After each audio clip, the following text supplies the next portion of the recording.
Om Sri Mahaperiyava Sharanam. Voice of God, Volume 1, Main Title, Vedic Religion, Chapter 38.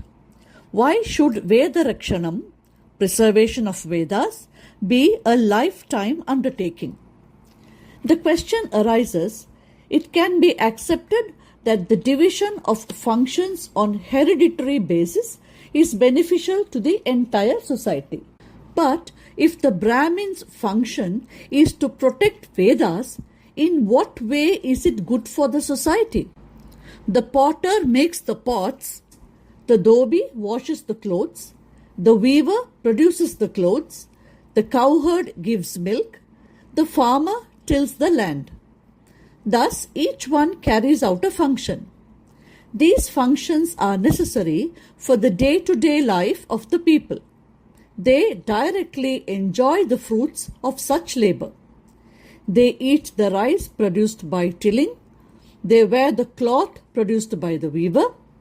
It is required to cover the body and protect it from heat and cold.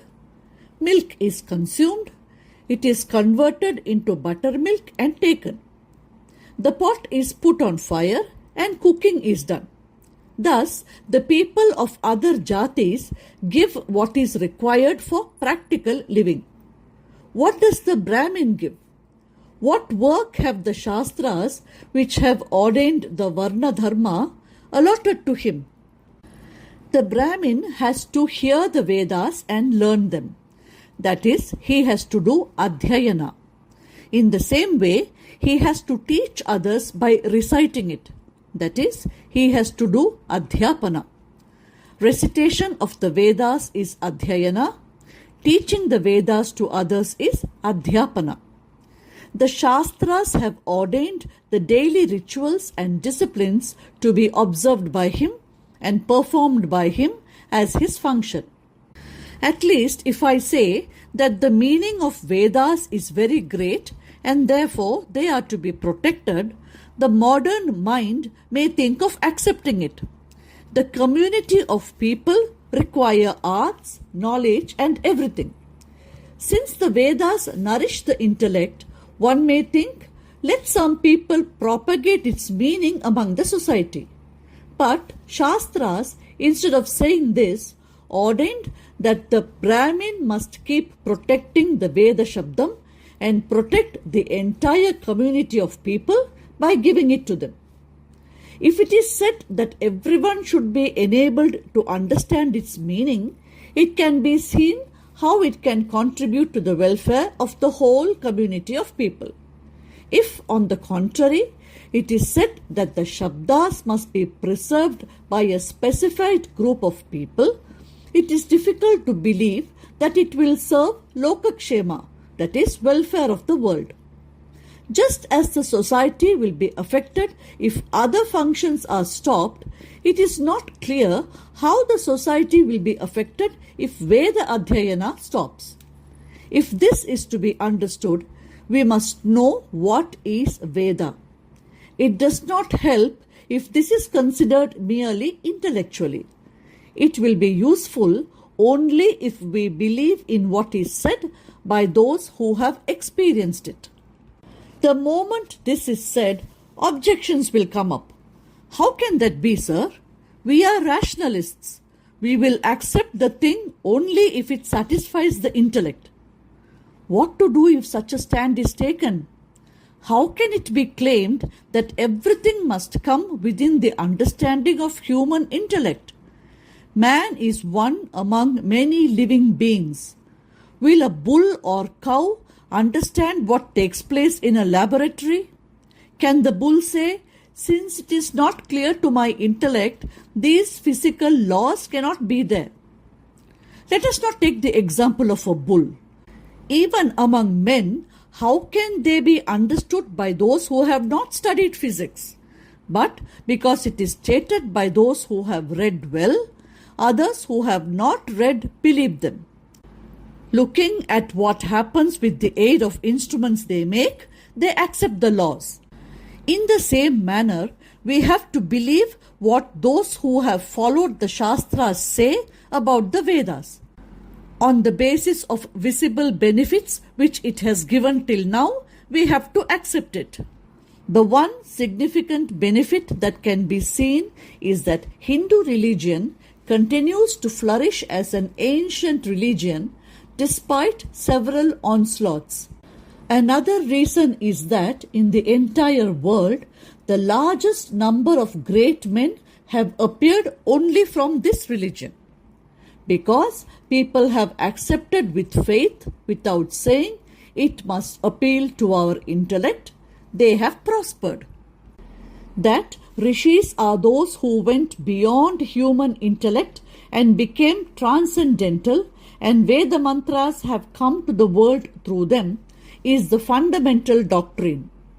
If it is argued that such people cannot at all attain spiritual power, there is nothing to say.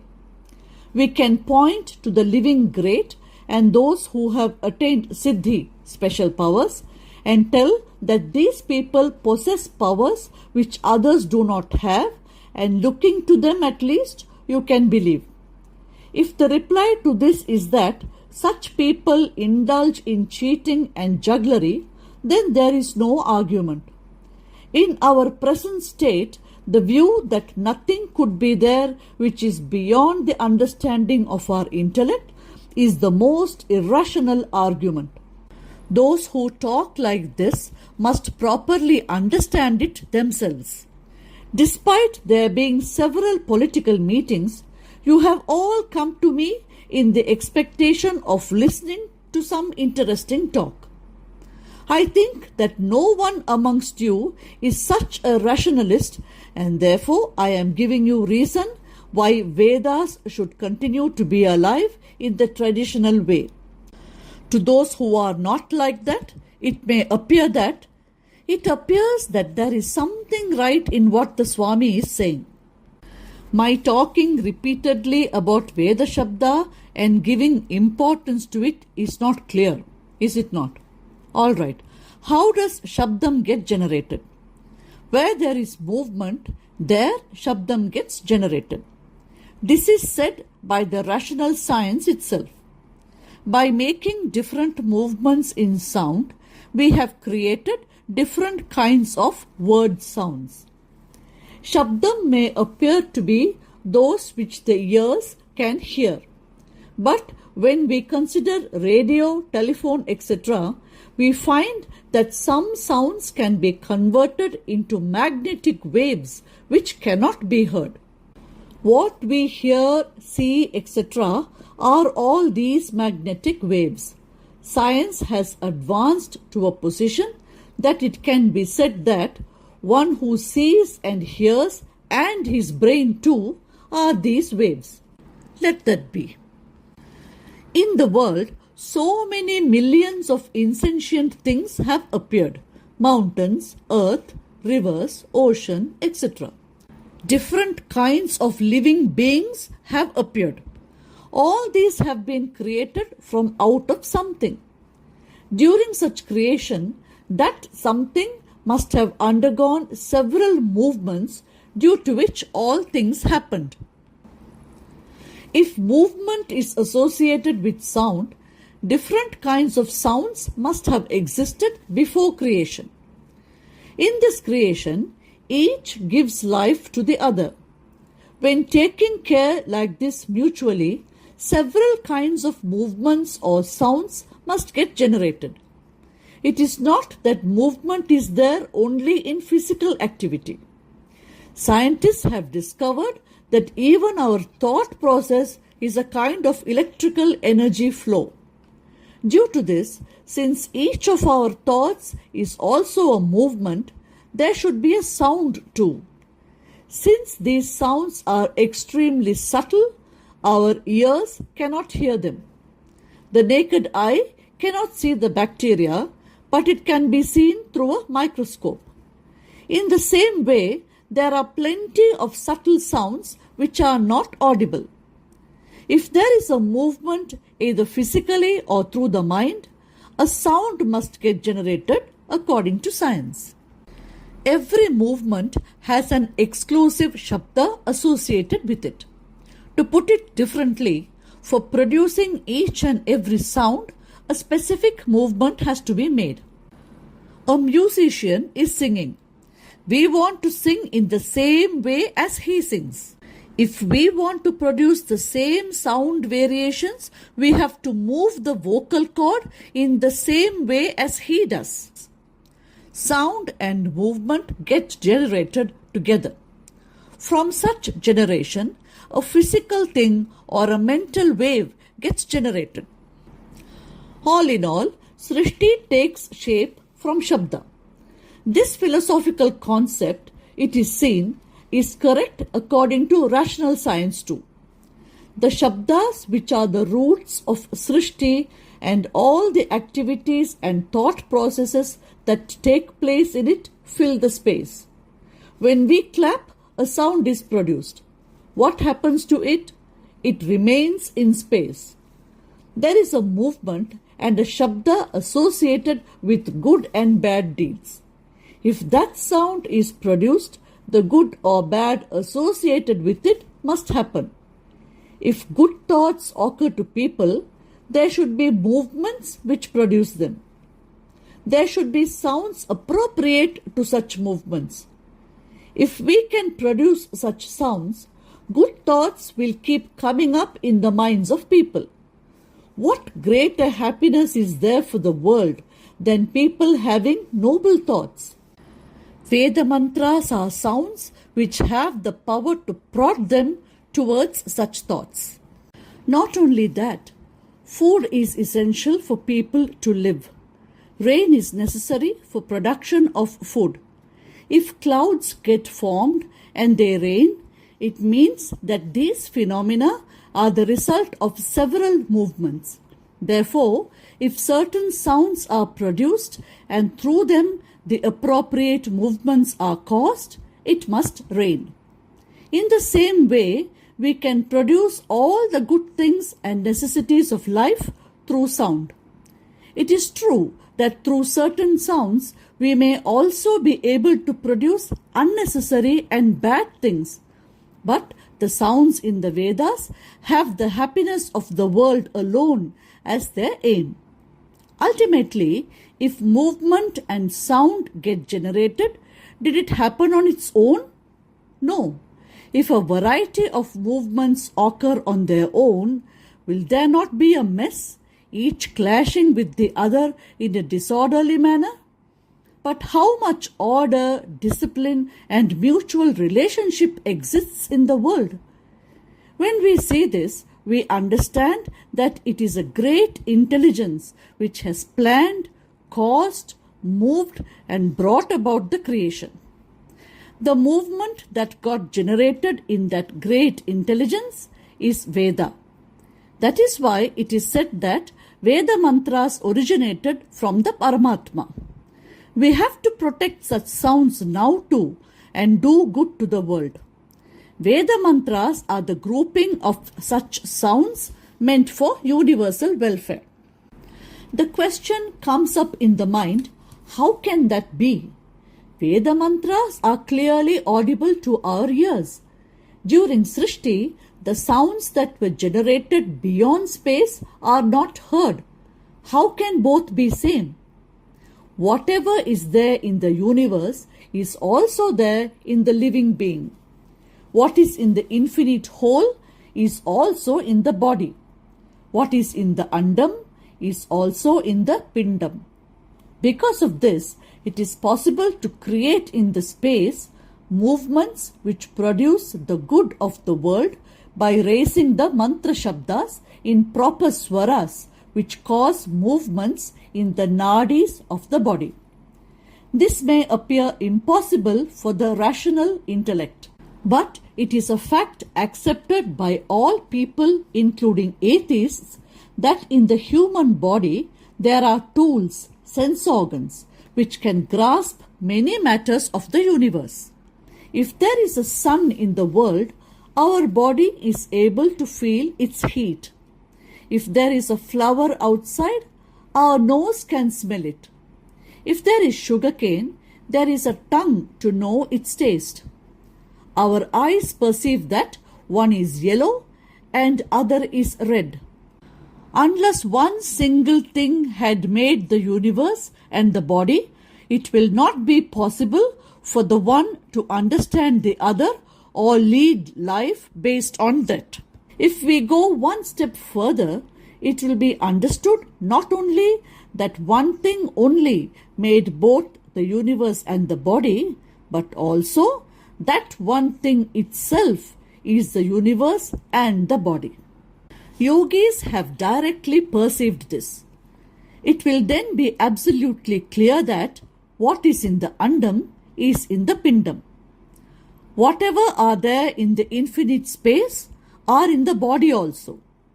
In the human body, they are differently placed in a manner that they can be reached by the sense organs. If someone creates a sound by his vocal cord, there are in space some sounds which are its root but not audible to our ears.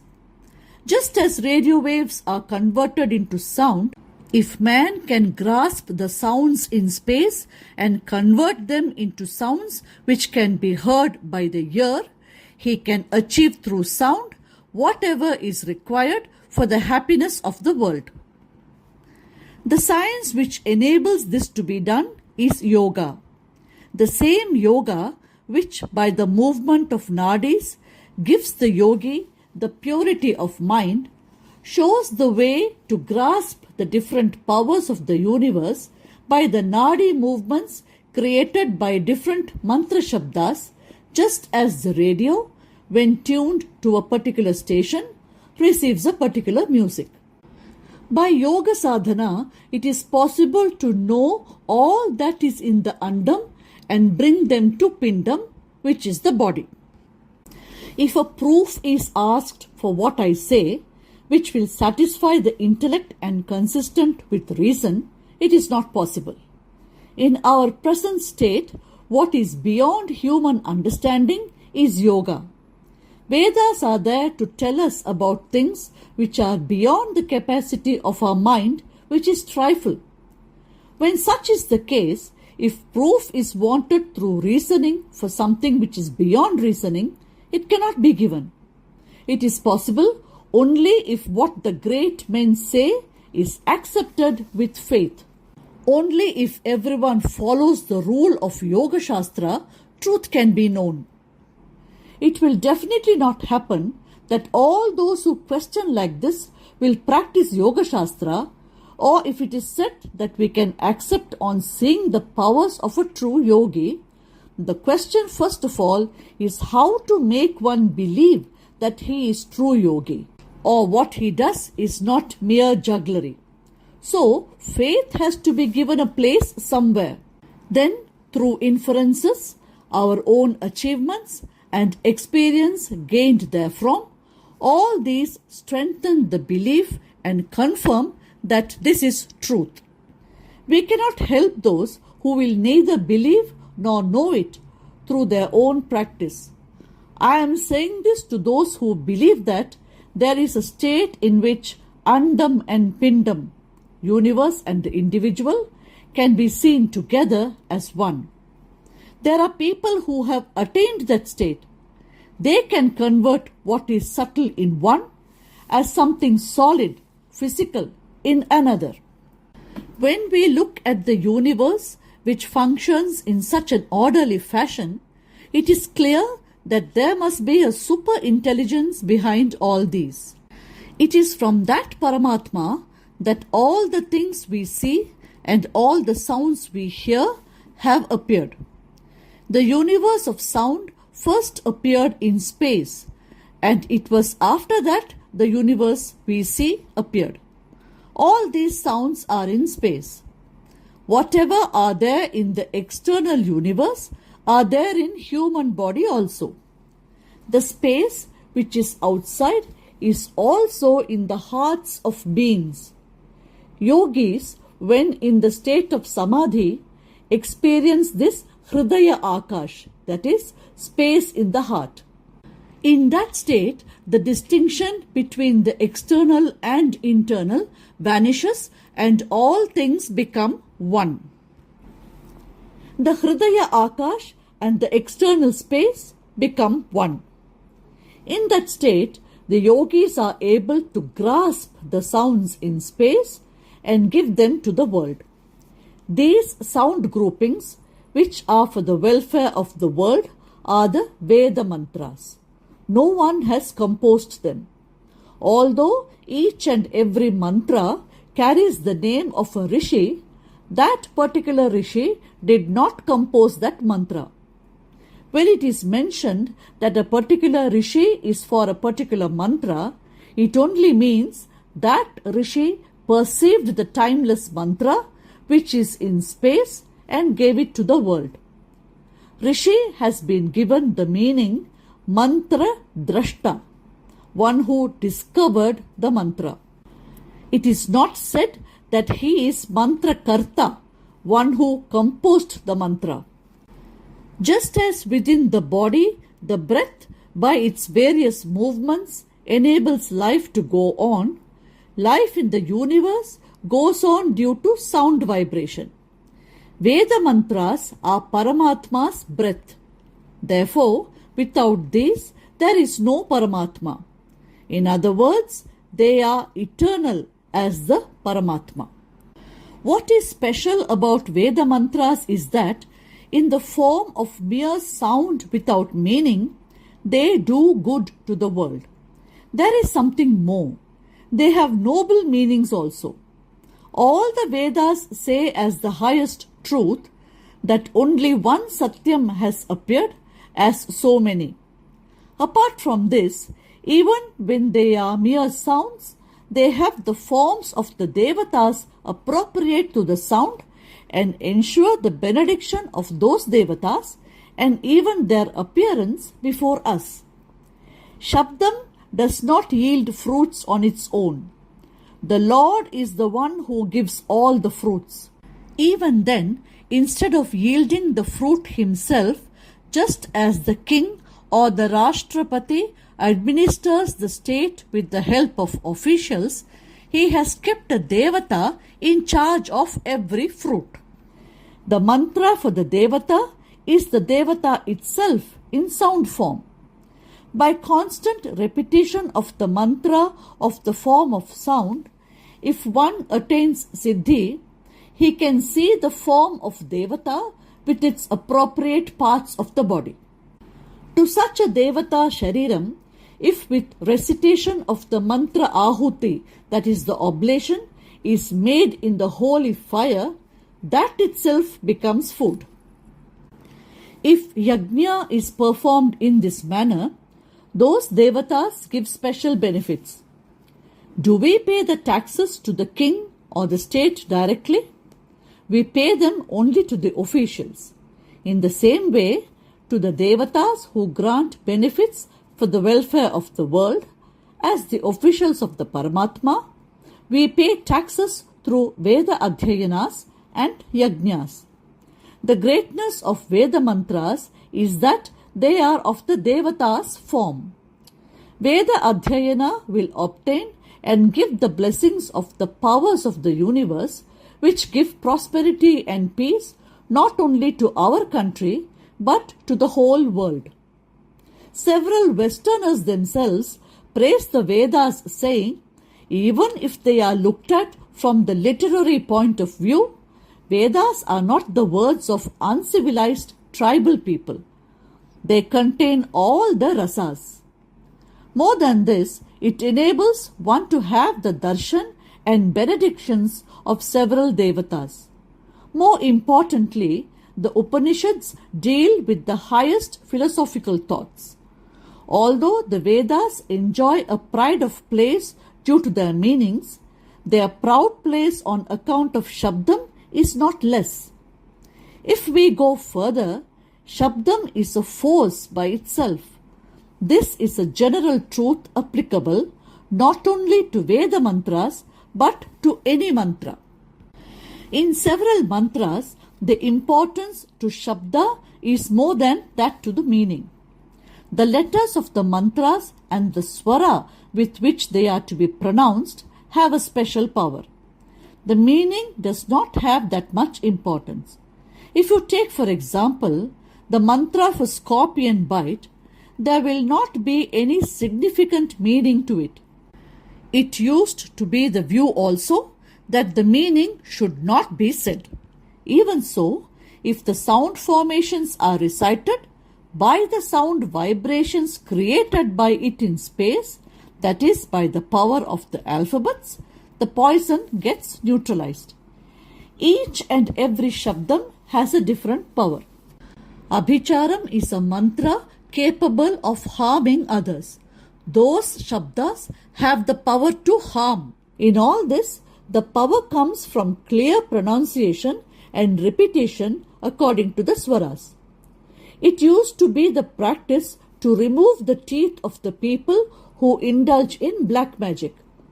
This is because with loss of teeth, speech will get distorted, and in the mantras they recite, the shabdas will be affected. Due to this, they will not be effective.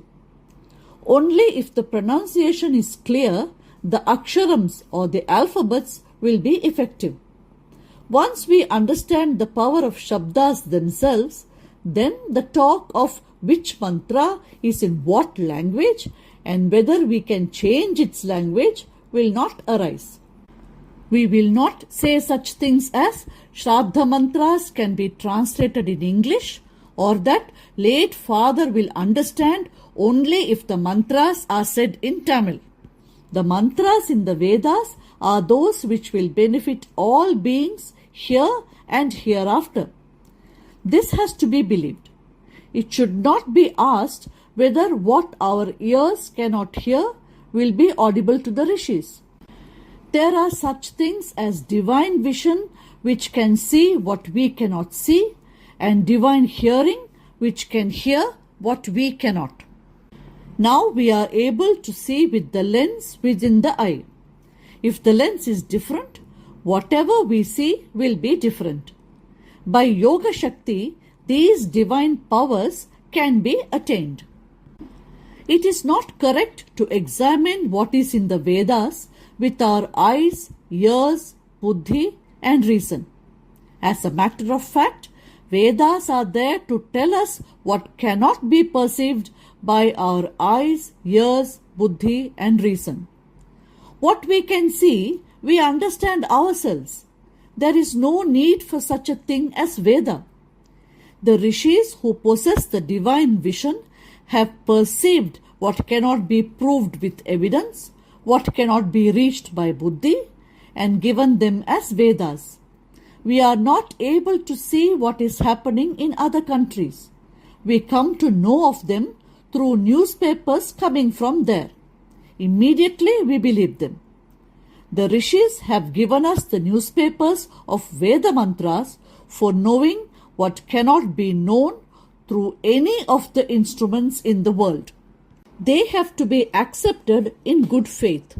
Once it is accepted with a little faith, we will know the result, and as time passes, we will definitely understand that it is the truth.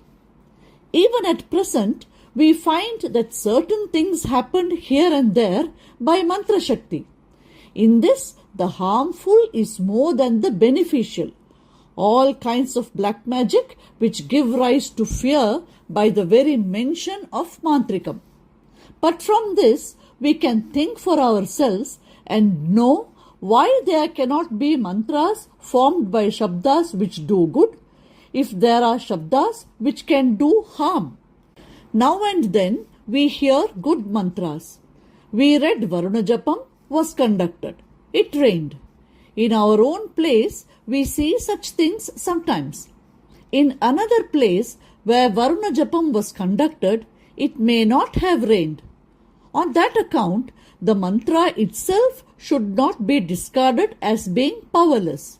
There are people who take medicine and get cured of their illness. There are also those who do not get cured and die.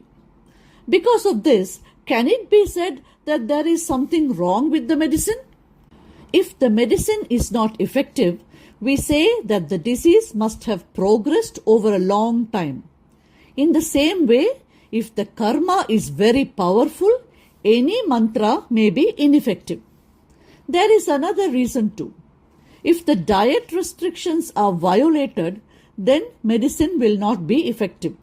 In the same way, for the mantras to be effective, certain niyamas, discipline, have been prescribed like restriction in diet.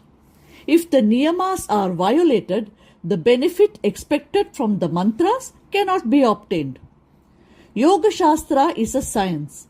If the rules for the laboratory where science experiments are conducted are not observed, the result will not be obtained or it will be totally erratic. What will happen if someone who handles electrical conductors says that he will not wear rubber gloves or that he will not stand on a wooden stool? In much the same way, if Yoga Shastra is a science, its rules have to be obeyed. In several places where Varuna Japam was not effective, I made enquiries and found that the restriction on taking salt had not been obeyed properly. It is said that even a dried up tree will become green by the greatness of mantras. There are people who had actually seen this in Tiruvanekaval. The Sthala Vriksham, the holy tree of that place, is Jambu, white jamun tree. Due to this, the town got the name Jambukeshwaram. The Sthala Vriksham there became dried up and there was only one bark which showed life. Just at that time, the Chettiars of Kanadukattan performed renovation of the temple. At that time, they performed Ekadasha Rudrabhishekam to the dried up tree. By the power of mantra, little green leaves started sprouting immediately. For every Shabdam, a different result follows in the world. Researchers organized certain sounds according to swaras and played the sound repeatedly on the banks of an irrigation tank. Due to the vibrations generated by this exercise, light was shining as small particles on the surface of the water, and later the particles came together and formed a specific shape. For every series of swaras, a figure of light appeared. From this experiment, it can be believed that by Veda mantra shabdas, it is possible to have the darshan of Devata Rupam, the form of Devata. It is not that in the external world, sound changes only into light. It spreads outside in different types and causes different kinds of results. Merely by the Veda Shabdas spreading out in the atmosphere, the world will enjoy all good. These mantras have such a power. A sound will not yield fruits irrespective of the way it is pronounced. Some have to be raised, some lowered, and some at normal level. Then only the benefits will become available. Vedas will have effect only if they are repeated according to the three tonal levels. These are called Uddhatam, Anudhatam and Swaritam. Shabdam and Swaram join together and make the powers of the universe beneficial to us. If it is said, all right, we believe the powers of the Veda mantras, but why should a separate jati be required for this? There are several reasons. First of all, Vedas should not be learnt by writing and reading.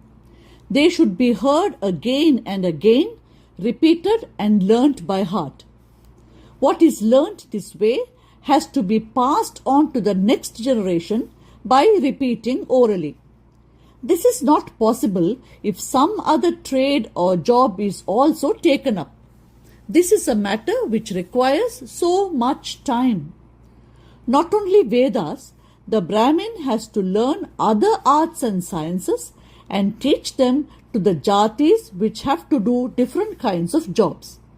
He has also the responsibility of developing the intellectual capability of the society and culture.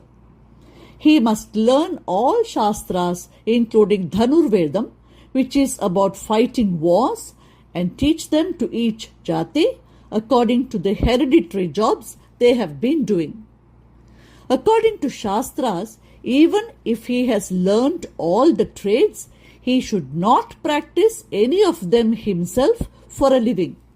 He has to teach them to others. That is the rule. Whether it is a highly profitable trade or a comfortable one, he should not engage himself in it. Only Veda Adhyayana and Veda Adhyapana are his functions. The Shastras also lay down that he should follow harsh discipline, fasting, etc., necessary for mantra siddhi, eat and do other things just enough for him to live, and he must live in a hut. He should not engage himself in another trade, earn money, and succumb to sensual pleasures. Earning money as an objective will not help him. He has to spend his life as a great tyagi, one who sacrifices, protecting the Vedas and doing his daily religious routines for the good of the world. Others have to protect him and ensure that he does not starve. He has to be protected by giving him the bare necessities for his living. They have to provide him with the wherewithal for performing yajnas, etc. In other trades, people are paid salary. When a thing is purchased, we pay the price for it. We do this because we get the comforts from such trade and the things purchased. In the same way, should not arrangements be made for the living of the Brahmin who is engaged in ensuring the welfare of the whole society by his mantra shabda, yajnas and his ritual observances? The Shastras do not say that palaces should be built for the Brahmin or gold should be given liberally. In order to ensure that he does not fall short of the requirement for his yajnas, etc., he may have to be given the money needed by him. But in his personal life, there should be no ostentation. He has to starve the sense organs and use the mantra shakti gained by it for the welfare of the world. In between, now and then, I mentioned that Vedas should not be learnt by writing and reading, but only by listening, is it not? I shall give the reason for this. Since the Veda Shabdas have to remain in the world, they need not be written in book form. It should not be. If it comes out in the form of book, then the practice of daily recitation and getting by heart will disappear. There is absolutely no doubt about this. The matter is in the book.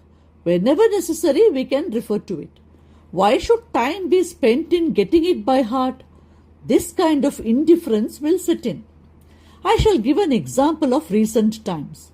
Now we refer to some persons as Panchangakaran. When we look at what is happening, we think his job is to help the fourth Varna to perform rituals. But when we look at his name, we find that it is not his main job. The one who compiles Panchangam is really Panchangakaran. What does Panchangam mean? A day consists of 5 angas: Tithi, Varam, Nakshatram, Yogam, Karanam. To find out if a day is good or not, what kind of jobs can be done on that day, and what should not be done, these 5 should be known. These days, big astronomers sit in the Greenwich laboratory and calculate the rising and setting of sun, moon and stars. But till 3 or 4 generations back, the Panchangakaran in the village was adept in this. They had the competence to calculate and tell when an eclipse will commence, when it will end, etc., in no way inferior to the astronomers. He did it with the help of Jyotisha Shastra. He had to write the 5 angas of a day on a small palm leaf called Kuttaichuvadi. He had this as his alternate name. And go to each house and read the palm leaf. From this, people would know the Tithi, Vara, nakshatra, yoga and karana, which are necessary for the performance of secular and religious duties and benefit by it. Because he calculated the Pancha Angas and went from door to door and read them out to the household, he was called Panchangakaran.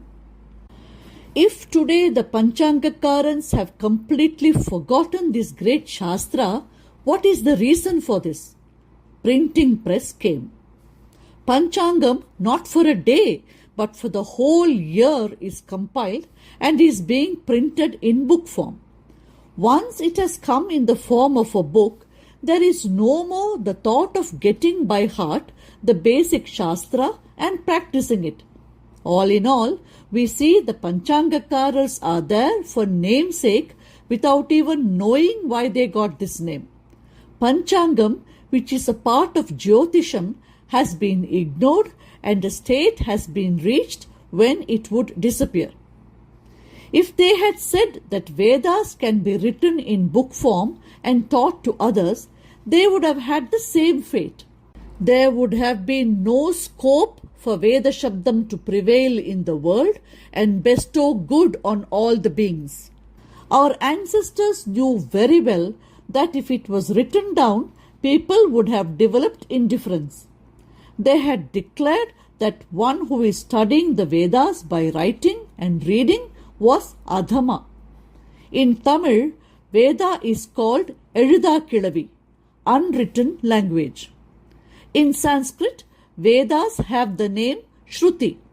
Shruti means what should be heard by the ears. In other words, they should not be practiced through writing. Because it had to be recited by mouth and heard through the ears, it was a full-time job instead of being a part-time one. One person recited each padam one by one. The Sishyas repeated each 2 times. Thus, the Veda Shabdas filled the atmosphere. This way, the Veda Shakhas, which are vast as the ocean, have been preserved over thousands of generations up to this century. If this crop, which has been grown over lakhs of years, is destroyed, there will be no greater sin than that. If there is no Veda, there is no need for a separate jati. Today there is a cry, Brahmin, get out. Have we heard a similar cry anywhere against the potter or the dhobi? On the contrary, if the potters or the dhobis suddenly decide to go away from a village, others would get hold of them and keep them back. What is the reason for this? The potter and the dhobi are useful to the society. As long as the Brahmin lived with Sattvaguna and unostentatiously protecting the Vedas, people saw that he was useful to the society. They showed great respect and affection and faith towards the Brahmins. Unlike the present, where there is scarcity and disease, the society then was happy. That the reason for this was Veda Shabdam and rituals like yajnas had been realized by the people. In addition to the benefit the society gained from the Brahmin's duty, the greater benefit was that they had a role model in the Brahmin's lifestyle. The Brahmins lived cutting down the desires, temperamentally peaceful, with compassion to all beings and always meditating on God. Even though they did not have any immediate gain, they lived a life of sacrifice, doing their duties with a lot of discipline. Others who constantly saw before them the jati which led life in this manner, the natural attraction they had towards this kind of culture or spiritual qualities grew. To the extent they could and the compulsions of the trade allowed, they also undertook ritual disciplines, austerities, and fasting. If it is said that the Brahmin had suppressed the people of other jatis so that they could not come up, it is entirely wrong. The Shastras have ordained a way of life for him by which he should enable others to rise on their own by personal example. Because it had been ordained that others should not engage themselves in Veda Adhyayana, it will be completely wrong to infer from this that the Brahmin had suppressed others. I have explained that Veda Rakshanam is a lifetime job. Any trade has to be practiced by those for whom it is hereditary. Otherwise, there will be rivalry and jealousy. That is the natural law. When Veda Rakshana becomes a trade, if others are allowed to do it, blunders and confusion will be the result, is it not? Due to this, the proper structuring of the society will become shaky. Each and every trade is superior. Why should anyone consider that Veda Rakshanam is superior to his own trade and want to do it? Others should not do Veda Adhyayana, but there is no bar to their knowing the truths in the Vedas. This is what is required for spiritual evolution. It is enough if only a few people take to Veda Shabda Rakshanam as a trade for the welfare of the world. The views contained in it for spiritual evolution can be known by all people. Do we not see that there are plenty of truths of Veda and Vedanta in the divine songs of Appar Swamigal and Nammalvar who were not Brahmins? If the Brahmins had, by monopolizing knowledge and bhakti, kept others under subjugation, could almost 3/4 of the 63 Nayanmars and many of the Alvars have appeared, not just one Appar or one Nammalvar? Nayanmars have been born in all the jatis from the potter to the paraya, that is the Harijan. Where can one find jnanis like Tayumanavar or Pattinathar? In recent times, there was Ramalinga Swamigal. It is not only that other jatis attained such a status in jnana and bhakti that even Brahmins worshipped them. Great kings like Shivaji, who had founded an empire and gave fresh life to Veda Dharma, were not Brahmins. Therefore, suppression, exploitation, etc. are merely yarns spun out. I do not say that there would not have been mistakes at all, but it is normal for mistakes to happen in anything. Generally speaking, because the Brahmin did what was good for the society, lived a good life, and was a guide to others for aeons now, all people ensured that he lived in dignity. The moment they found that he was of no use, they say, Brahmin, get out. If without a purpose he is simply running about in search of money, competing with others, there is no need at all for him to maintain a separate identity as a Brahmin. If there is like this a Brahmin jati without a purpose, I feel I should myself destroy it before others do it. Nothing has a right to exist if it has no utility. The Brahmin jati is really not necessary if it is of no use to the world. Nowadays, they refer to the toll gates in many places. Usually, there is no gate in such places. Previously, when crossing the border, customs used to be collected. For that purpose, gates were fixed and men were posted there for collecting it. When the custom levy was abolished, the gate was removed. Nothing can or should exist without a purpose. If today the Brahmin without the Vedas has become like a toll gate without customs, with what justification can it be said that he should not be thrown away?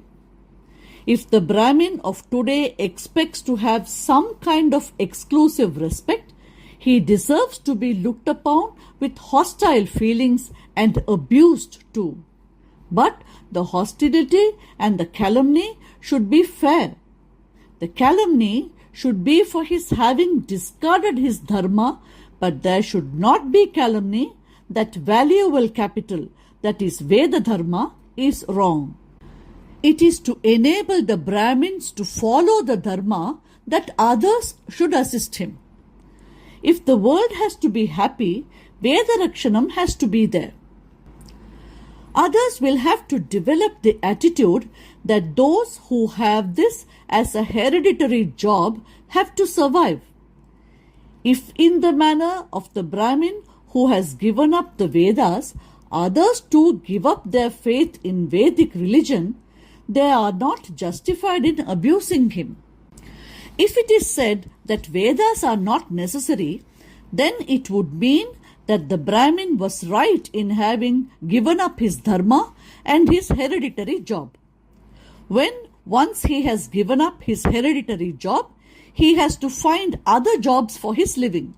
Then he has to compete with others. Therefore, if it is said we do not want Veda Dharma, but the Brahmin should not come to other job, we will oppose both. It is not rational. If it is said that Veda is wrong and it should be given up, there is no justification for hating one who gives it up and comes to other jobs. The dharma for humanity is that not a being, not even a dog, should be allowed to starve. All religions teach this dharma.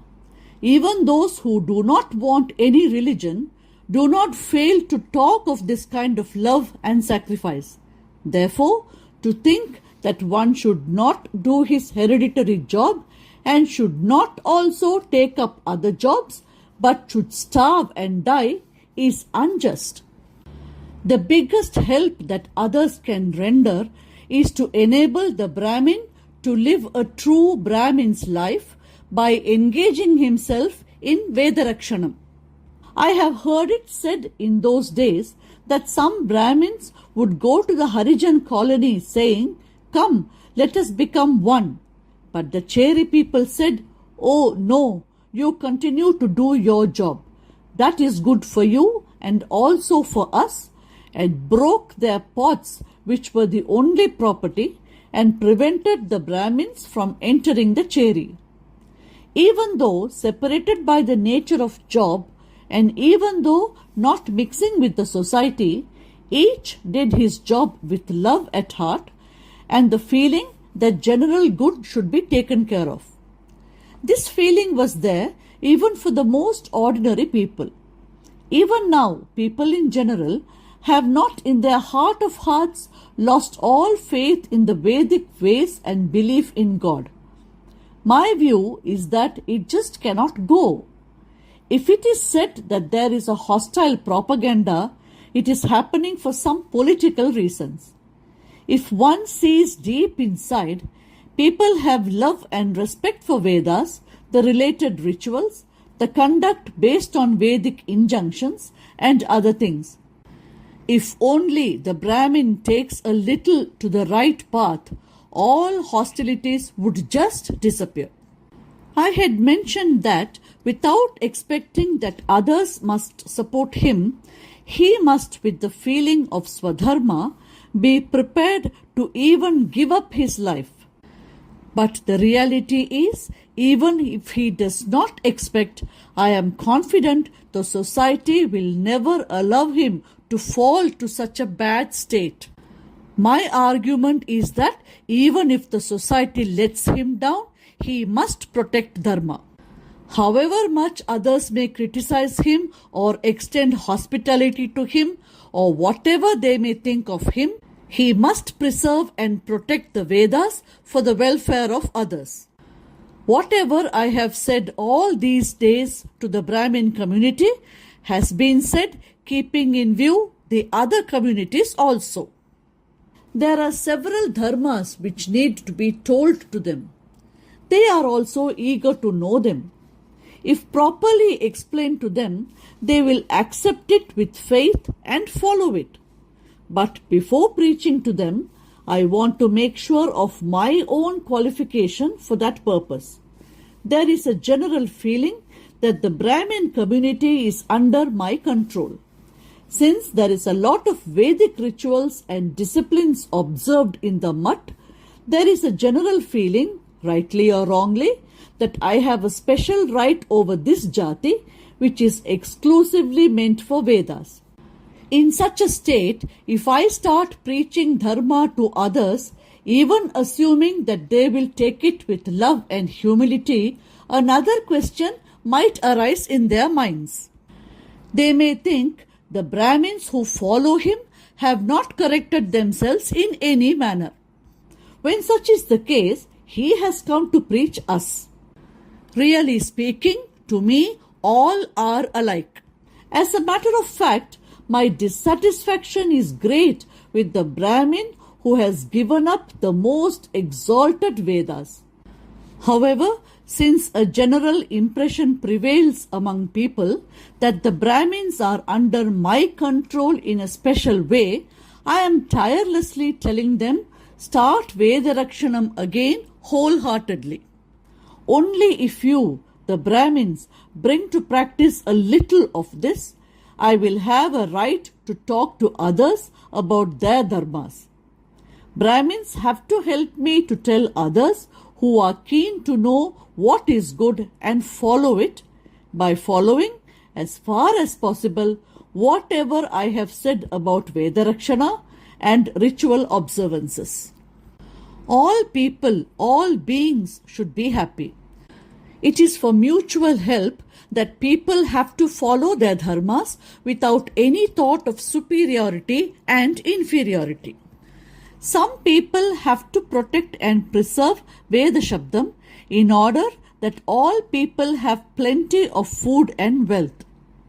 At the beginning, I raised the question, let us assume that there is benefit in all other trades being followed in the hereditary way, but why should there be a separate lifetime job of Veda Rakshana? As I conclude, it is clear that irrespective of whether other trades exist or not, or whether they mix with each other or not, Veda Rakshanam as a separate job must exist. Om Sri Mahaperiyava Sharanam. Jai Jai Shankara, Har Har Shankara.